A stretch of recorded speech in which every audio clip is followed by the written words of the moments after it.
안녕하세요. 오늘 우리가 함께 깊이 파고들 질문은 바로 그리스도인은 누구인가입니다. 마태복음 5장, 그중에서도 13절에서 20절 말씀을 다룬 한 설교 내용을 좀 중심으로 살펴보려고 합니다. 네, 반갑습니다. 예수님의 산상수훈 그 앞부분에 나오는 아주 중요한 말씀이죠. 맞아요. 그래서 이번 시간에는 예수님이 제자들에게 주신 그 핵심 정체성, 세상의 소금, 그리고 세상의 빛, 이 선언이 오늘을 살아가는 우리에게 어떤 의미인지 한번 자세히 이야기 나눠보겠습니다. 네, 좋습니다. 사실 핵심은 이거 같아요. 우리가 앞으로 노력해서 소금이나 빛이 되어야 한다. 이게 아니라 이미 예수님께서 너희는 소금이다, 너희는 빛이다. 이렇게 선언하셨다는 거. 그 정체성에서 출발한다는 점이죠. 그렇죠. 그 선언이 모든 것의 시작이라고 할 수 있겠네요. 자, 그럼 먼저 예수님의 첫 설교가 복 이야기로 시작하잖아요. 근데 이게 우리가 흔히 생각하는 그런 복, 뭐 세상적인 성공이나 건강, 이런 거랑은 좀 다른 것 같아요. 네, 완전히 다르죠. 당시 제자들은 아마 좀 다른 걸 기대했을 수도 있어요. 로마 압제에서 벗어나는 거라든지 아니면 뭐 물질적인 풍요 같은 그런 걸 바랐을 수 있죠. 그렇죠. 이 설교 자료에서도 지적하듯이 그 사람들도 성공하고 싶고 또 남들보다 뒤처진 것 같으니까 단번에 만회하고 싶은 그런 마음이 왜 없었겠어요. 네, 예수님도 그걸 아셨던 것 같아요. 그래서 그들의 기대를 살짝 비틀면서 하나님 나라의 복을 새롭게 정의하시죠. 뭐 심령이 가난한 것, 애통하는 것, 온유함, 의에 줄이고 목마른 것. 긍휼히 여기는 거, 마음이 청결한 거, 화평하게 하는 거, 심지어 의를 위해 박해받는 것까지 복이라고 하시니까 이 세상 기준으로는 참 역설적이에요. 맞아요, 역설이죠. 근데 이 설교에서는 바로 이런 복의 개념이 뒤에 나오는 소금과 빛이라는 정체성의 어떤 기반이 된다고 설명해요. 아, 기반이 된다. 네. 그러니까 여전히 세상적인 것에 막 목말라 있다면 사실 이런 하나님 나라의 복이나 또 소금과 빛으로서의 삶을 받아들이기가 좀 어려울 수 있다는 거죠. 그렇군요. 바로 그 정체성 선언, 그게 정말 중요한 포인트 같은데요. 너희는 소금이 되어야 한다. 이게 아니라 너희는 이미 세상의 소금이다. 너희는 세상의 빛이다. 이렇게 딱 선언하셨다는 거잖아요. 네, 그게 아주 중요합니다. 어떤 목표를 향해 달려가서 성취해야 하는 게 아니라 이미 주어졌다는 선언. 그러니까 뭐 훈련이나 노력을 통해 언젠가 도달해야 할 그런 목표가 아니라는 말씀이시죠. 그렇죠. 이건 많은 종교나 자기계발서가 말하는 방식? 그러니까 뭔가를 열심히 해서 무언가가 되려는 becoming의 그런 구조와는 좀 달라요. 기독교는 존재, being에서 시작한다는 거죠. 아, 존재에서 시작한다. 네. 내가 누구인지, 그리스도 안에서 어떤 새로운 신분, 정체성을 받았는지를 아는 것, 거기서부터 모든 게 시작된다는 겁니다. 그래서 예수님이 당시에 그냥 종교적인 행위나 형식만으로는 부족하다고 비판하신 것과도 연결되는 지점이죠. 그렇군요. 내가 누구인가를 아는 것, 그게 먼저다. 네. 먼저 그걸 알아야 한다는 겁니다. 자, 그럼 그 첫 번째 정체성, 세상의 소금. 이건 구체적으로 어떤 의미일까요? 소금, 뭐 음식의 맛을 내고 부패를 막잖아요. 네. 근데 이 자료에서 흥미로운 지점은 소금의 존재 이유는 그 형태가 아니라 짠맛, 즉 그 영향력에 있다는 거예요. 아, 짠맛, 영향력. 이되냐면 자기를 녹여내야 해요. 소금이 음식 속에서 자기 형태를 잃어버려야 맛을 낼 수 있잖아요. 그러네요. 형태가 사라져야 하는군요. 그렇죠. 뭐 내 이름이나 명예를 드러내는 거랑은 정반대 방식이죠. 그리스도인도 세상 속에서 자기를 막 내세우기보다는 조용히 스며들어서 부패를 막고 또 세상에 좋은 맛, 그러니까 뭐 경건함이나 의로움 같은 걸 더하는 역할을 해야 한다는 거예요. 눈에 잘 띄지 않을 수도 있겠네요, 그럼? 네, 종종 그렇죠. 하지만 음식에 소금이 꼭 필요하듯이 세상에 꼭 필요한 존재라는 의미도 담겨 있고요. 그런데 만약에 소금이 그 맛을 잃으면 그때는 어떻게 된다고 했죠? 자료에서 좀 무서운 경고를 하던데요. 아, 네. 밖에 버려져 사람들에게 밟힐 뿐이다. 굉장히 강력한 경고죠. 그냥 쓸모없어지는 정도가 아니라 밟힌다니 경멸의 대상이 된다는 느낌인데요. 맞아요. 그리스도인이나 교회가 세상과 구별되는 그 고유한 영향력, 그 짠맛을 잃어버리면 세상으로부터 외면당하고 심지어 조롱받을 수 있다는 거죠. 근데 이 설교자는 여기서 한 발 더 나아가요. 더 나아간다고요? 네. 세상이 타락했다, 문제가 많다 하고 막 비판하기 전에 혹시 우리 그리스도인들이 먼저 소금으로서의 역할을 제대로 못한 건 아닌지 돌아봐야 한다는 거예요. 아, 책임을 우리에게서 찾는 거군요. 그렇죠. 심지어 요즘 뭐 다른 영성운동이나 명상 같은 게 사람들의 관심을 끄는 것도 어쩌면 교회가 그 본연의 짠맛을 좀 잃어버렸기 때문은 아닌가. 이렇게까지 질문을 던져요. 세상 탓하기 전에 우리 안을 먼저 보자. 뭐 이런 성찰이죠. 와, 이건 정말 깊이 생각해 볼 문제네요. 자, 그럼 두 번째 정체성. 너희는 세상의 빛이다. 빛은 어둠과 공존을 할 수 없잖아요. 빛이 오면 어둠은 물러가니까. 네.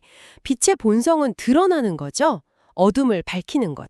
이 자료에서도 드러남을 강조하더라고요. 산 위에 있는 동네는 숨길 수 없고 등불을 켜서 말 아래 두지 않고 등경 위에 둔다. 빛은 본질적으로 드러나게 되어 있다. 여기가 정말 흥미로워지는 지점인데요. 네. 그 말은 그리스도인의 존재 자체가 또 그 삶의 방식이 세상의 어둠, 그러니까 뭐 죄나 불의, 속임수 같은 것들을 그냥 드러내 보인다는 거예요. 아, 존재 자체가 드러낸다. 네. 그래서 세상 입장에서는 그 빛이 좀 불편할 수 있어요. 반기지 않을 수도 있고, 심지어 거부감을 느낄 수도 있죠.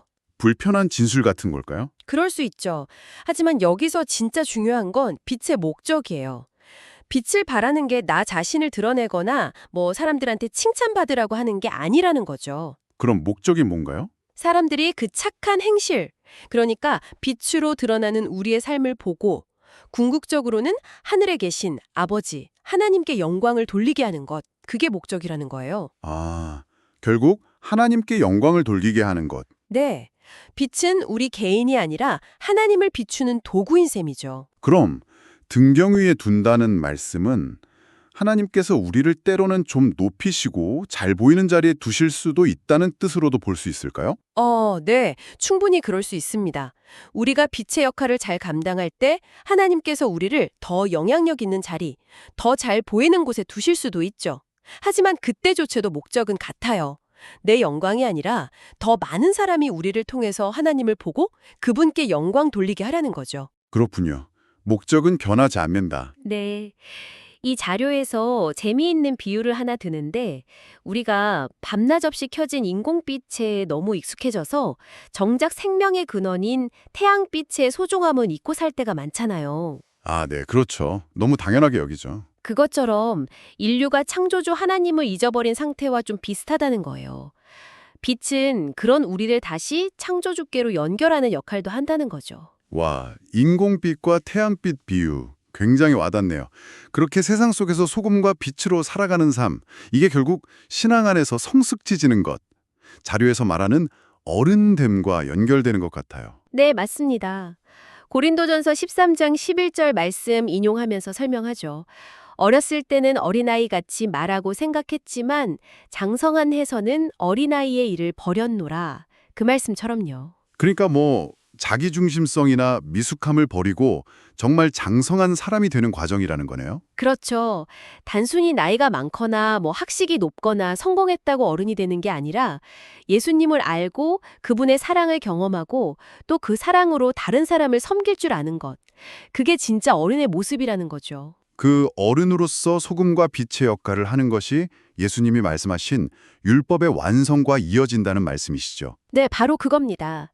예수님은 율법이나 선지자의 가르침을 없애러 오신 게 아니라 오히려 완성하러 오셨다고 하셨잖아요. 그 당시 이스라엘 백성들이 율법을 좀 자기중심적으로 왜곡해서 지키고 있었기 때문에 예수님은 그 율법의 참된 의미, 그 정신을 회복시키려고 하신 거죠. 당시 종교 지도자였던 바리새인이나 서기관들은 율법 조항 하나하나 지키는 걸 엄청 중요하게 생각했잖아요. 근데 예수님은 그들의 의보다 더 나은 의가 필요하다고 하셨어요. 그건 어떤 의미일까요? 그들은 율법의 문자적인 준수에는 철저했을지 몰라도 종종 그 핵심 정신, 즉 하나님 사랑과 이웃 사랑을 놓쳤다는 거죠. 예수님은 율법의 진짜 의미는 바로 이 사랑을 구체적인 삶으로 살아내는 거라고 가르치신 거예요. 삶으로 살아내는 것. 네. 소금처럼 자기를 희생하면서 세상을 섬기고 빛처럼 진리를 드러내면서 사는 그 삶 자체가 바로 율법의 완성이라는 겁니다. 이건 뭐 형식적인 종교 행위나 규칙 준수와는 차원이 다른 거죠. 그래서 너희 의의가 서기관과 바리새인보다 더 낫지 못하면 결코 천국에 들어가지 못하리라. 이렇게까지 강하게 말씀하신 거군요. 그렇죠. 행함이 없는 믿음, 삶으로 증명되지 않는 종교성에 대한 아주 강력한 도전이라고 할 수 있습니다. 예수님 당시에도 예루살렘 성전 중심의 어떤 거대한 종교 시스템이 있었는데 예수님은 그 시스템에 의존하기보다는 소수의 평범한 제자들을 불러서 새로운 시작을 하셨다는 점도 이 자료에서 좀 주목하더라고요. 네, 그것도 중요한 통찰이죠. 시스템이나 조직 자체보다는 그 안에 있는 변화된 사람이 중요하다는 메시지로 읽을 수 있어요. 그럼 오늘날의 교회 시스템이나 여러 훈련 프로그램 같은 것도 그것만으로는 부족할 수 있다는 의미일까요? 네, 이 자료는 좀 조심스럽게 그렇게 지적합니다. 아무리 좋은 제도나 프로그램이 있어도 그 안에 있는 사람들이 실제로 소금과 빛으로 살아가지 않으면 그 의미가 퇴색될 수 있다는 거죠. 결국 핵심은 말씀대로 살아내는 삶, 그 자체라는 거예요. 그 삶이 율법을 완성하는 길이고 하나님 나라를 이루는 길이다. 네, 그렇게 정리할 수 있겠습니다. 물론 이게 쉬운 길은 아닐 것 같아요. 방금 이야기 나눈 것처럼 소금은 녹아 없어져야 하고 빛은 때로 세상의 미움을 받을 수도 있으니까요. 맞아요. 쉽지 않죠. 세상과 타협하지 않고 때로는 손해를 감수하고 희생해야 할 수도 있고요.